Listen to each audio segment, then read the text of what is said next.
Bapak Ibu sekalian, Mas Menteri, dan seluruh pejabat Kemendikbudristek yang saya banggakan. Sebelum kita kembalikan kepada Mas Menteri untuk memberikan jawaban dan respon, saya ingin menyampaikan beberapa yang meng-highlight apa yang disampaikan oleh teman-teman. Yang pertama, kita minta ada penundaan pengumuman sebagai jalan tengah kita untuk apa yang menjadi masukan dari teman-teman terkait dengan dinamika yang terjadi dalam seleksi tahap pertama P3K ini dimasukkan dulu dan lalu baru diumumkan. Apa yang harus dimasukkan dan dilakukan perbaikan itu, yang pertama kita minta afirmasi dinaikkan, baik dari segi umur, dari segi pengabdian, dan seterusnya, bahkan ada opsi bagi yang 50 tahun ke atas bisa langsung diloloskan. Yang kedua, dalam rangka yang sifatnya teknis, kita minta evaluasi terkait dengan muatan kompetensi teknis yang selama ini betul-betul memang menjadi materi baru bagi guru-guru kita untuk dilakukan penyesuaian. Untuk kompetensi manajerial, kompetensi sosiokultural, dan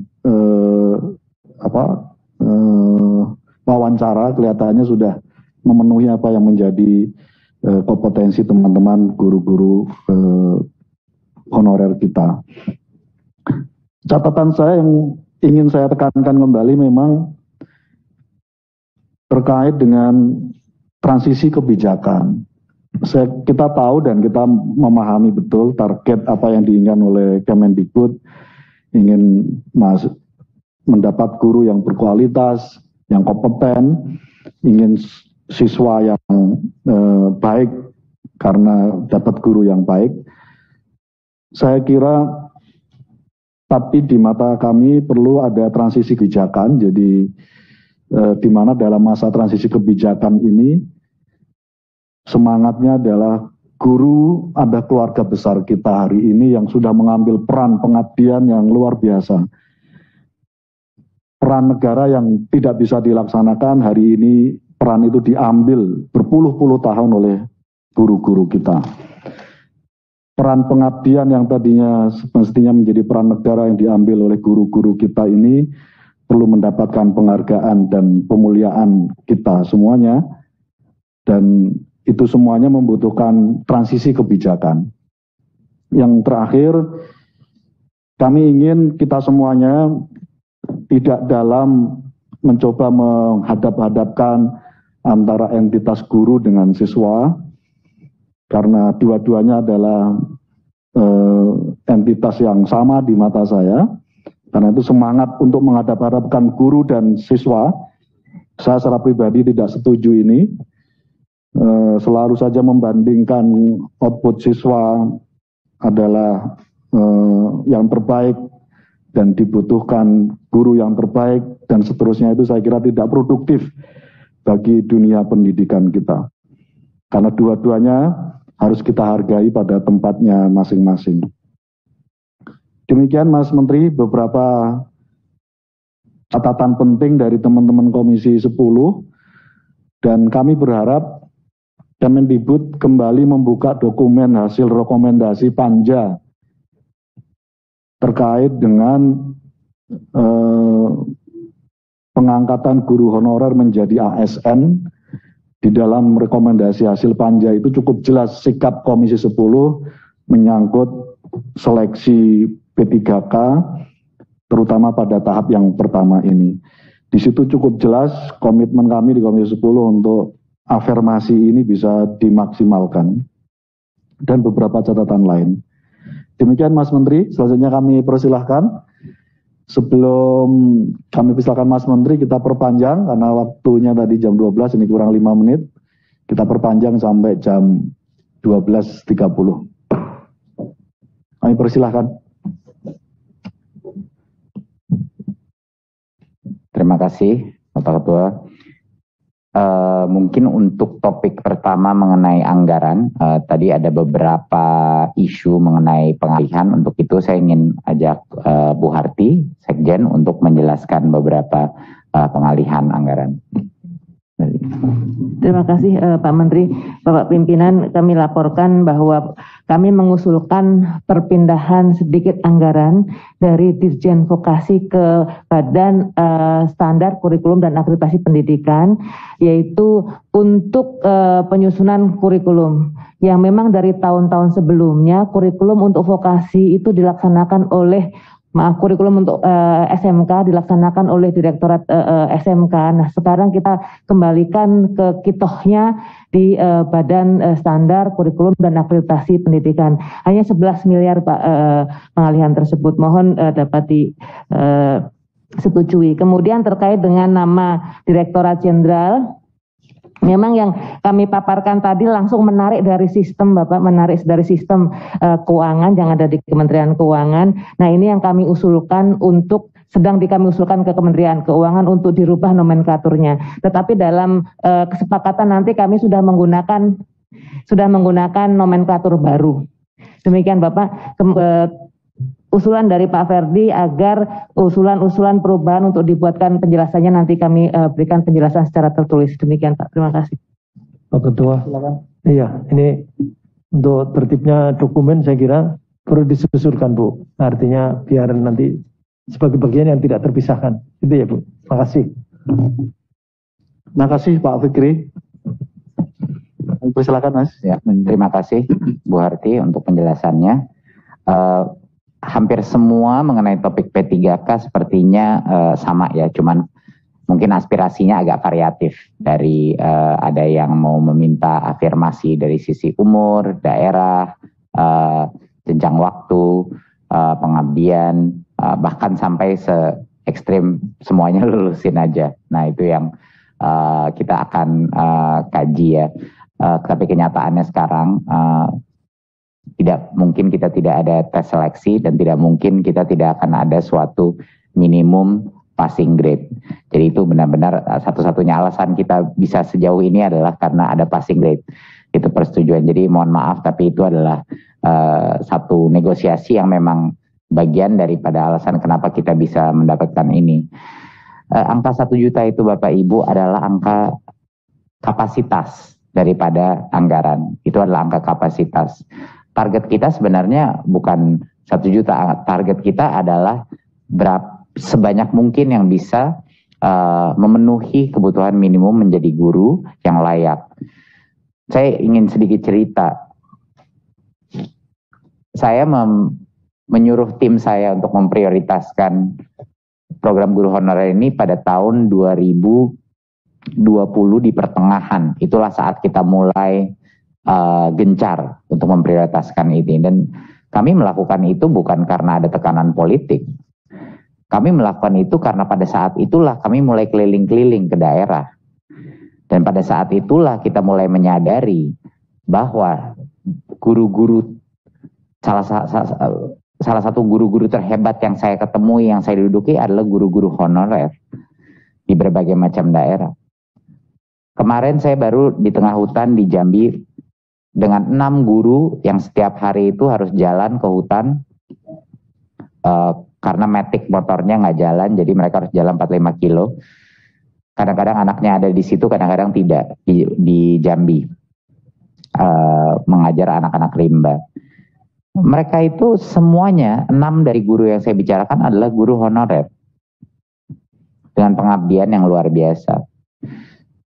Jadi saya ingin sedikit curhat kepada Komisi 10 bahwa alasan kenapa ini penting untuk Kemendikbudristek adalah kita menyadari ada mutiara-mutiara di dalam guru-guru honorer kita yang sekarang tidak menerima layak, yang sangat layak mendapatkan upah yang setara dengan PNS.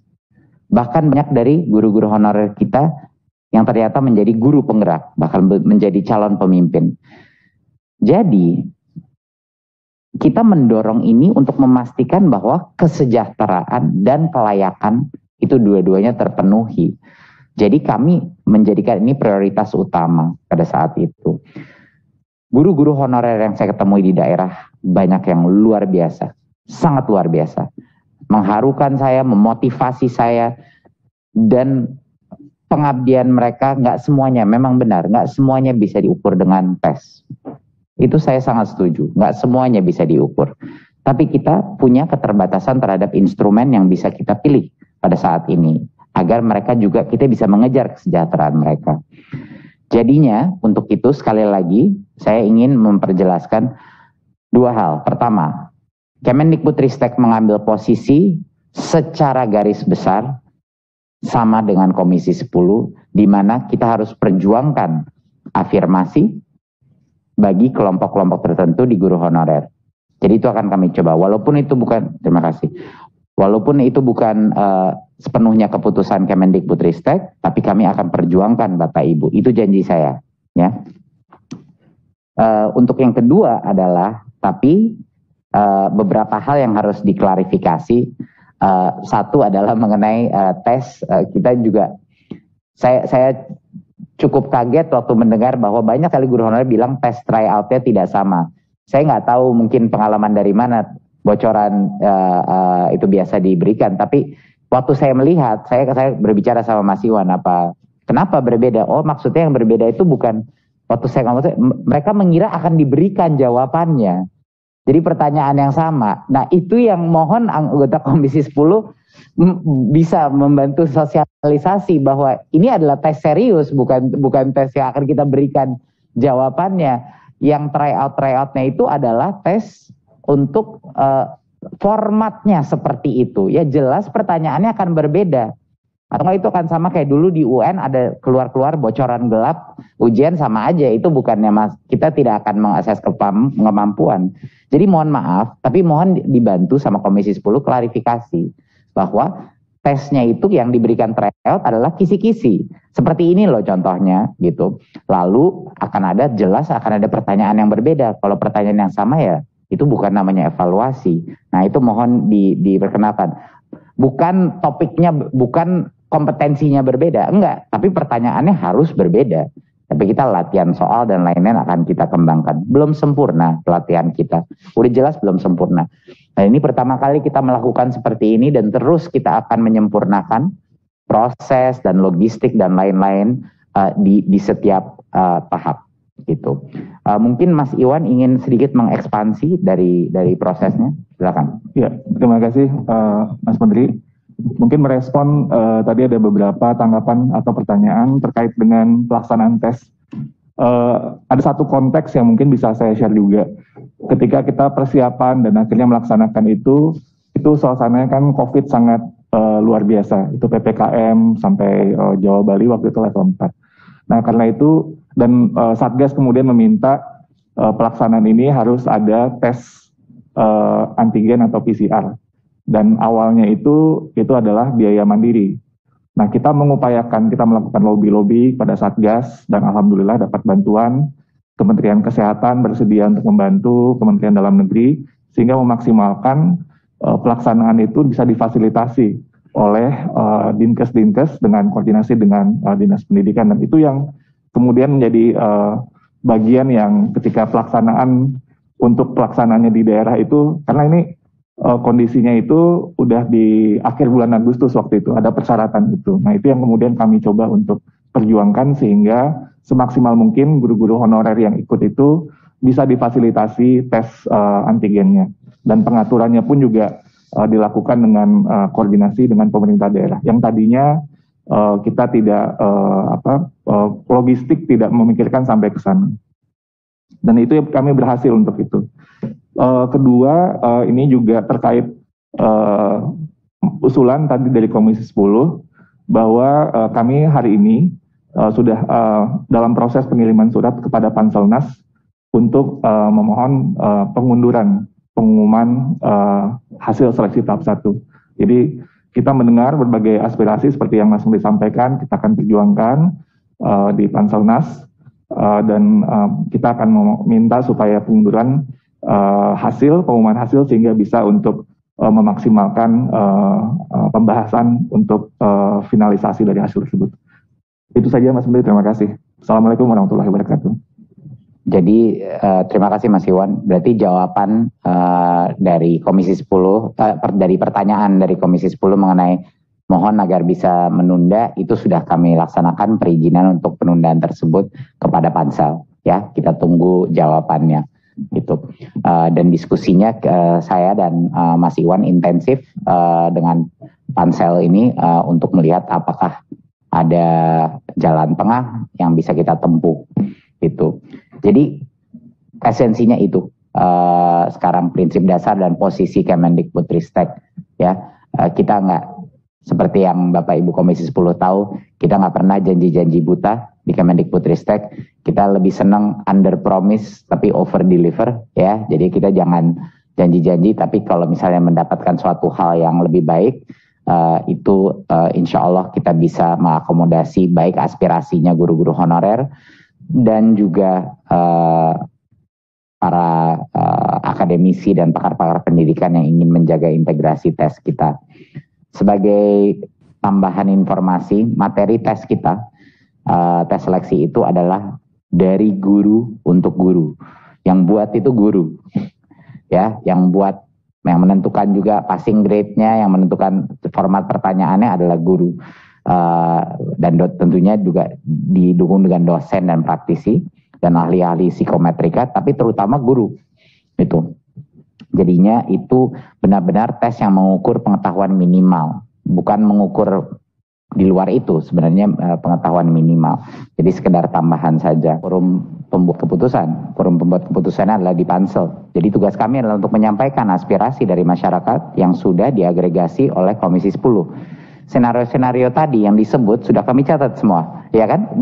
Setiap anggota Komisi 10 juga beda-beda senarionya. Ada yang cuman memikir 50, ada yang sampai ke paling ekstrim. Jadi semua senario itu kita ambil, kita tampung, lalu kita langsung ajukan kepada Pansel, lalu kita lihat nanti senario realnya itu akan keluarnya apa. Itu saja. Jadi itu adalah langkah berikutnya. Maksudnya selaras adalah searah, ingin memberikan lebih kepada para guru honorer. Itu maksudnya.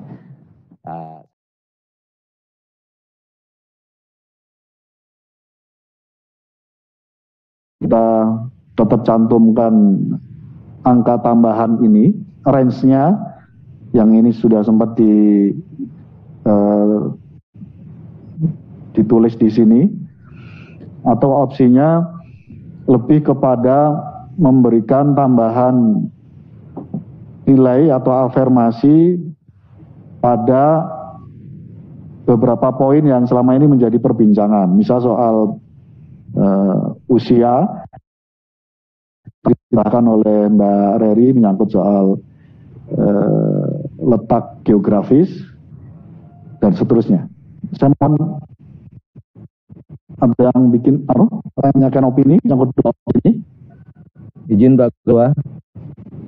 Ya, langsung Mbak. Iya. Setuju yang mana Pak? Setuju apa yang terakhir disampaikan oleh Pak Ketua tanpa menyebut range. Jadi tentu dengan pertimbangkan usia, lama pengabdian, dan lokasi tempat pengabdian. Khususnya untuk daerah-daerah 3T. Terima kasih Pak Ketua. Terima kasih. Tolong langsung dirubah ya teman-teman ya. Izin pimpinan. Setuju ya kita opsi ini ya. Izin pimpinan, ini soal teknis penulisannya itu nggak bisa digabung. Ya.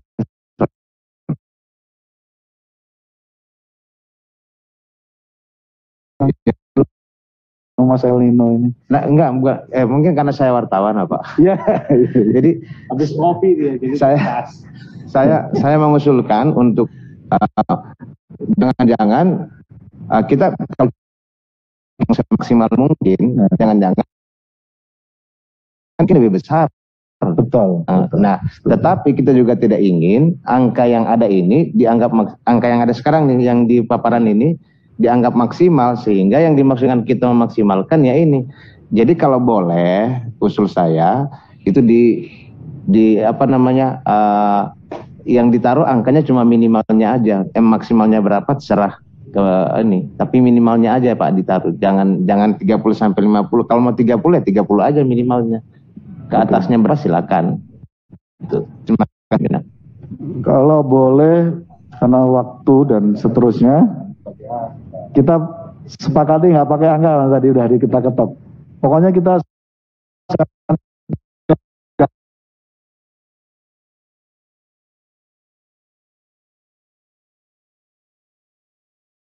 Lydia.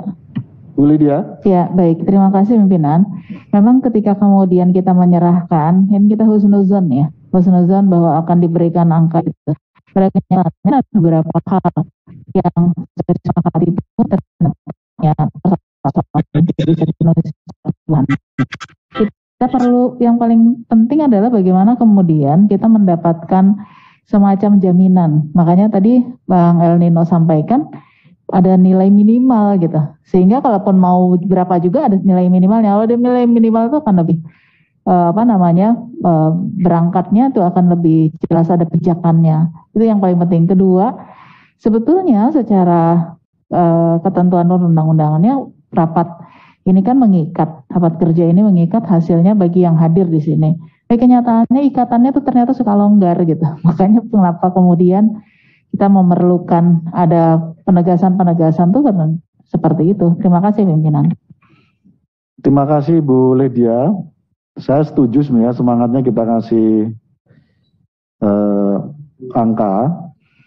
Terkecuali gini Mas Nino, asesmennya kira-kira sudah ketemu nggak angkanya itu berapa? Nah, yang angka minimal tadi Mas Nino. Ya, angka minimal gini Pak Ketua, kita ini kan pejabat politik tidak mengerti teknis dan perhitungan di sana ya. Jadi angkanya disediakan oleh kementerian, kita tinggal oke enggak gitu loh. Itu susah itu soal minimalnya gitu. Jadi kita yang jelas angka ini akan juga gitu kan. Nah sekarang kita sepakat ingin menambah itu kan gitu. Ya angkanya berapa? Coba kita minta kementerian untuk mengusulkan angka minimalnya, lalu kita oke atau tidak. Terima kasih. Terima kasih. Mungkin ada opini dari pihak pemerintah, Mas Iwan Sarir. Ya, terima kasih Pak Ketua. Terkait dengan ini kan sebenarnya lebih dari teknis di Panselnas ya Pak, yang nanti dan ketentuan itu datangnya nanti dari Kemenpan RB yang terkait aturannya itu. Jadi kami pada prinsipnya kami sangat sepakat, tapi dalam konteks perhitungan dan diskusi lebih lanjut itu harus dilakukan melalui mekanisme Panselnas Pak. Itu aja. Makasih Pak Ketua. Oke, terima kasih Mas Iwan. Pihak pemerintah merasa agak perlu waktu memang untuk ini. Karena itu kita rumuskan dalam keputusan politik ini bahwa kita minta maksimal memperjuangkan penambahan nilai afirmasi dari A, usia,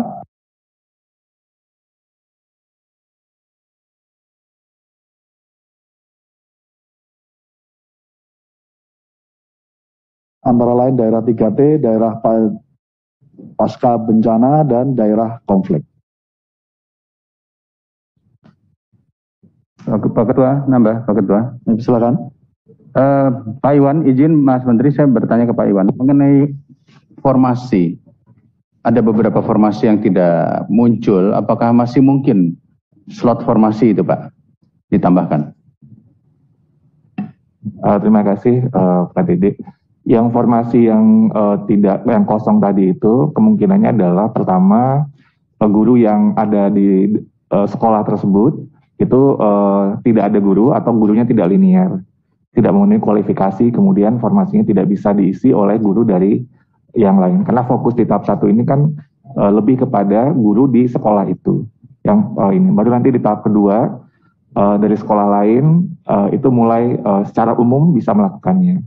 Jadi dia bisa diisi formasinya oleh guru dari daerah lain. Nah, daerah-daerah yang terpencil itu juga salah satu hambatannya, karena ketika dia melamar walaupun masih satu kabupaten, itu kan daerahnya bisa beda pulau gitu, Pak Dede. Jadi sehingga itu mungkin yang menyebabkan formasi itu belum bisa maksimal. Namun di tahap kedua, mekanisme ini akan didorong, dan tahap 3 itu malah bisa antar dari kabupaten. Jadi sehingga akhirnya formasi ini bisa maksimal. Baik. Pak Ketua izin, ini karena masalah formasi menjadi isu juga. Bolehkah ditambahkan di poin manapun silahkan. Adapun untuk formasi yang belum termasuk di dalam gelombang pertama akan diuji pada tes gelombang berikutnya. Kita tutup, saya persilahkan Mas Menteri untuk memberikan kata akhir dalam raker ini. Kami persilahkan Mas. Terima kasih Pak Ketua. Hanya ingin mengapresiasi saja kerja keras Komisi 10 untuk selalu mendukung Merdeka Belajar, kesejahteraan guru, dan reformasi pendidikan. Terima kasih untuk masukannya, akan kami kaji dan akan kami perjuangkan. Terima kasih sekali lagi. Wassalamualaikum warahmatullahi wabarakatuh. Terima kasih Mas Menteri. Terakhir sekali lagi kami memandatkan minta sepenuhnya koordinasi dengan Pansel apa yang menjadi aspirasi teman-teman guru honorer kita seluruh Indonesia setanah air dalam tenggat sebelum diumumkan menjadi perjuangan yang maksimal untuk kita apresiasi dan kita dorong apa yang menjadi keinginan teman-teman dari guru honorer. Terima kasih. Kita tutup dengan baca Alhamdulillah. Alhamdulillah. Assalamualaikum warahmatullahi wabarakatuh.